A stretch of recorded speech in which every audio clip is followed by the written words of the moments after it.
Hello friends, आप सबका UT fact channel पर स्वागत है। चैनल पर पहली बार आए हैं तो चैनल को सब्सक्राइब कर लीजिए।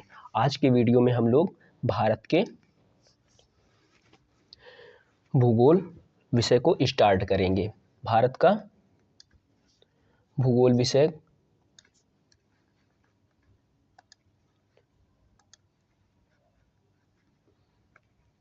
भारत का भूगोल। आज से हम लोग जब तक भारत का भूगोल समाप्त नहीं हो जाता है तब तक इसका अध्ययन करेंगे। फिर इसके बाद हम लोग भारत के इतिहास का अध्ययन करेंगे। फिर इसके बाद नेक्स्ट जो जीएस के टॉपिक रहेंगे उनको भी पढ़ने की कोशिश करेंगे। तो आज से हम लोग भारत का भूगोल शुरू करेंगे। आज के वीडियो में हम लोग भारत के भूगोल का इंट्रोडक्टरी पार्ट देखेंगे। सबसे पहले हम लोग आज चलिए वीडियो को स्टार्ट कर लेते हैं।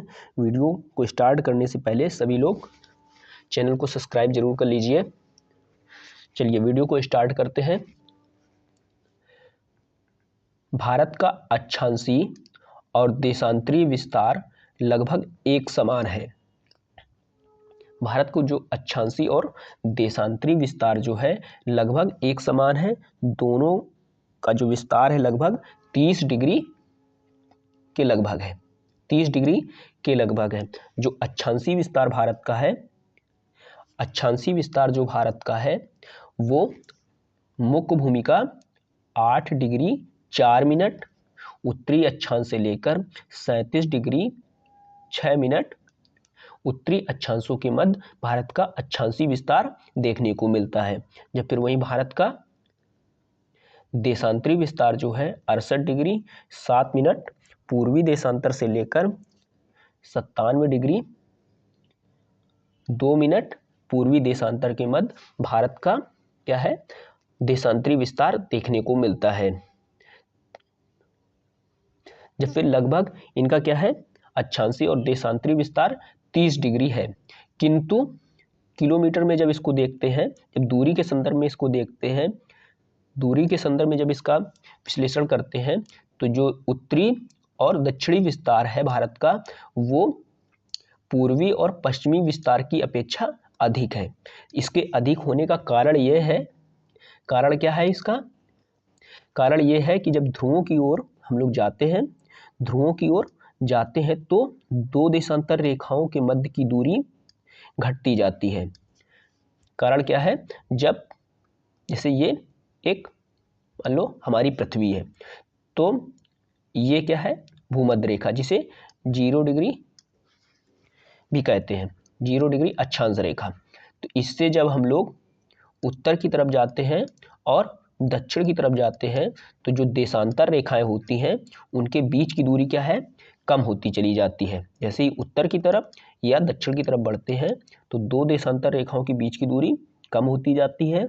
या फिर वहीं जब दो अक्षांश रेखाओं के संदर्भ में बात की जाती है तो उनके जो बीच की दूरी है एक समान रहती है।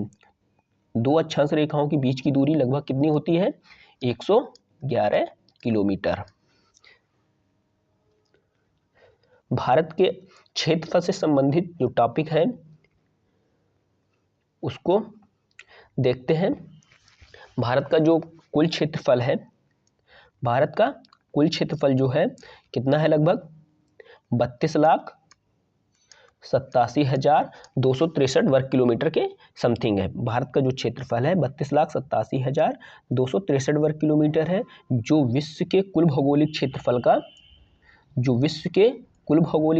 का 2.4% है। भारत जो है विश्व का 7वां बृहत्तम देश है। विश्व के सबसे बड़े देश जो है उनमें से भारत भी एक है। 7 बड़े जो देश हैं उनमें भारत का स्थान 7वें नंबर पर आता है। तो भारत से जो बड़े देश हैं,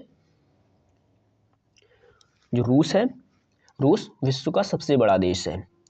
तो रूस जो है भारत से 5 गुना अधिक बड़ा है।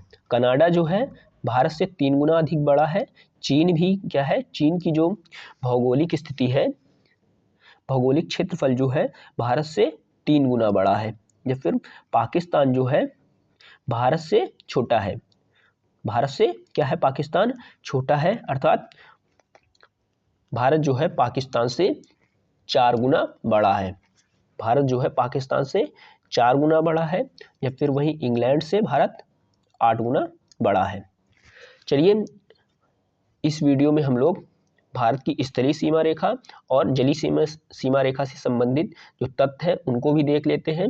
भारत की जो स्थलीय सीमा रेखा की लंबाई है, स्थलीय सीमा रेखा की लंबाई जो है 15,200 किलोमीटर है। तो भारत की स्थलीय सीमा रेखा के साथ जो देश हैं उनकी सीमाओं का भी हम लोग आगे अध्ययन करेंगे। आज की वीडियो में हम लोग केवल भारत का इंट्रोडक्टिव पार्ट ही देख रहे हैं। तो भारत की जो स्थलीय सीमा रेखा है उसकी लंबाई कितनी है, 15,200 किलोमीटर। चलिए देख लेते हैं थोड़ा बहुत जो स्थलीय सीमा रेखा के साथ भारत के साथ सीमा साझा करते हैं देश। सबसे पश्चिम में पाकिस्तान, फिर अफगानिस्तान, फिर उत्तर में आता है चीन, इधर आ जाएगा चीन, फिर लैंड लॉक में आ जाएंगे 2 देश, नेपाल, और इधर आ जाएगा भूटान, फिर इधर आ जाएगा म्यांमार, फिर इधर आ जाएगा बांग्लादेश, फिर ये जलीय सीमा रेखा के साथ सीमा साझा करता है कौन सा देश, श्रीलंका। स्थलीय सीमा रेखा की कुल लंबाई कितनी है, 15,200 किलोमीटर। चलिए देख लेते हैं जलीय सीमा रेखा। जलीय सीमा रेखा जो है अगर उसमें मुख्य भूमि को शामिल किया जाए तो भारत की जलीय सीमा रेखा की लंबाई है 6200 किलोमीटर। अगर इसमें द्वीपों को शामिल कर दिया जाता है, भारत के मुख्य द्वीप समूह हैं अंडमान निकोबार और लक्षद्वीप, साथ ही साथ कुछ और अरब सागर और बंगाल की खाड़ी में छोटे छोटे और द्वीप भी पाए जाते हैं, उनको भी इसमें शामिल किया जाता है। द्वीपों सहित भारत की कुल जलीय सीमा रेखा की लंबाई कितनी है, 7517 किलोमीटर हो जाती है। चलिए अब कर्क रेखा के संदर्भ में देख लेते हैं थोड़ा बहुत। कर्क रेखा जो है, पहले हम लोग इंडिया का एक डायग्राम बना लेते हैं।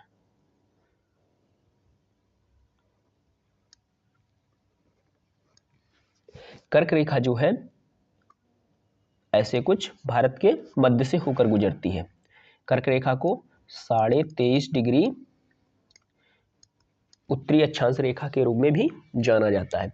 कर्क रेखा जो है भारत को 2 तापीय कटिबंधों में बांटती है। 2 तापीय कटिबंधों में बांटती है। जो उत्तरी भाग है उसको उपोष्ण कटिबंध कहा जाता है, जो दक्षिण में भाग अवस्थित है उसे उष्ण कटिबंध कहा जाता है। तो उष्ण कटिबंध और उपोष्ण कटिबंध में इसके बांटने का कारण क्या है, जो सूर्य की किरणें हैं 23.5 डिग्री अक्षांश तक ही वर्ष में एक बार यहाँ पर अपना लंबवत प्रभाव उत्पन्न करती है, या फिर 23.5 डिग्री नॉर्थ के उत्तर में क्या है, सूर्य की किरणें कभी लंबवत प्राप्त नहीं होती हैं। इसीलिए इस रेखा का निर्धारण किया जाता है। 23.5 डिग्री जो झुकाव है पृथ्वी का, 23.5 डिग्री अक्षांश का झुकाव, इसी कारण से ये कर्क रेखाएं और मकर रेखाओं का निर्धारण किया जाता है। तो कर्क रेखा क्या है, भारत को 2 तापीय कटिबंधों में बांटती है। उत्तर का जो भूभाग है उसको उपोष्ण कटिबंध और जो दक्षिण का भाग है उसे उष्ण कटिबंध कहा जाता है। और इसको देख लेते हैं कि जो कर्क रेखा है भारत के किन किन राज्यों से होकर गुजरती है। कर्क रेखा जो है भारत के 8 राज्यों से होकर गुजरती है, जिनका क्रम क्या है, पश्चिम से देखते हैं, पश्चिम से पूर्व की तरफ। तो पश्चिम से पूर्व की तरफ जब देखेंगे इनका क्रम है गुजरात, राजस्थान, मध्य प्रदेश, छत्तीसगढ़, झारखंड, पश्चिम बंगाल, त्रिपुरा और मिजोरम। तो कर्क रेखा जो है भारत के 8 राज्यों से होकर गुजरती है। तो कर्क रेखा से जो उत्तर में भाग अवस्थित है, एक महत्वपूर्ण तथ्य ये भी है कि कर्क रेखा से जो उत्तर में भूभाग अवस्थित है ये क्या है, दक्षिण वाले भूभाग से लगभग 2 गुना है, लगभग 2 टाइम्स है। और ये क्या है, ये दक्षिण का भाग सकरा होता जाता है। दक्षिण का भाग जो है ये सकरा होता जाता है। जो भारत का प्रायद्वीपीय क्षेत्र है ये क्या है, हिंद महासागर को दो भागों में विभाजित करता है। जो पूर्वी भाग है उसे बंगाल की खाड़ी कहा जाता है और जो पश्चिमी भाग अवस्थित है ये इसको कहा जाता है अरब सागर, इसको अरेबियन सी के नाम से जाना जाता है। तो भारत का जो सीमा बनती है, जलीय सीमा से जिसका संपर्क है, सबसे पश्चिम में क्या है, भारत के पश्चिम में क्या है, अफ्रीका महाद्वीप पड़ता है। अफ्रीका महाद्वीप,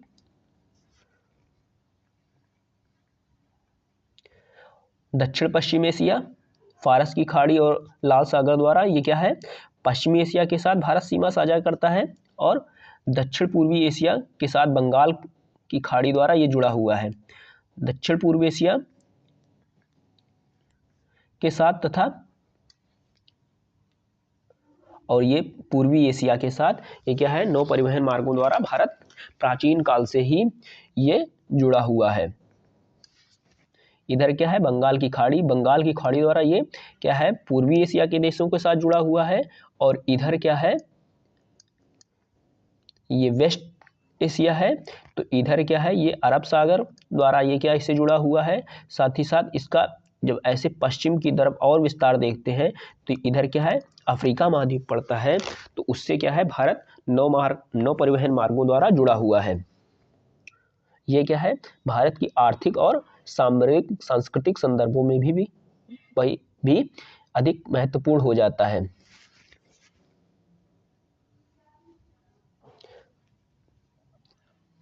भारत की जो अवस्थिति देखने को मिलती है, भारत की जो अवस्थिति है ये इंडो ऑस्ट्रेलियन प्लेट के उत्तरी भाग पर स्थित है। जो विश्व की 7 बड़ी प्लेटें हैं उनमें से एक प्लेट है इंडो ऑस्ट्रेलियन प्लेट। तो इंडो ऑस्ट्रेलियन प्लेट के उत्तर में क्या है, भारतीय प्लेट, इंडियन प्लेट अवस्थित है। तो भारतीय प्लेट जो है ऑस्ट्रेलियन प्लेट के उत्तरी सीमांत पर भारत की अवस्थिति पाई जाती है।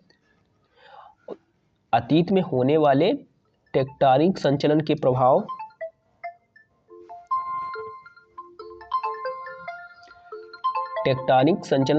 के कारण भारत की उच्चावची स्थिति में सर्वाधिक विषमता देखी जाती है। उच्चावच के आधार पर भारत को सामान्य रूप से उत्तर के पर्वतीय क्षेत्र, गंगा ब्रह्मपुत्र का मैदान, दक्षिण के पठारी क्षेत्र के रूप में वर्गीकृत किया जाता है। आज के वीडियो को हम लोग यहीं तक रखते हैं। नेक्स्ट वीडियो में हम लोग भारत के जो भूगोल के विषय हैं उससे संबंधित जो टॉपिक है उसका विस्तार से अध्ययन करेंगे। चैनल को सब्सक्राइब जरूर कर लीजिएगा क्योंकि आरओ की परीक्षा और जो राजस्थान पीसीएस की परीक्षा होने वाली है उसे ये टॉपिक बहुत ही महत्वपूर्ण होने वाले हैं।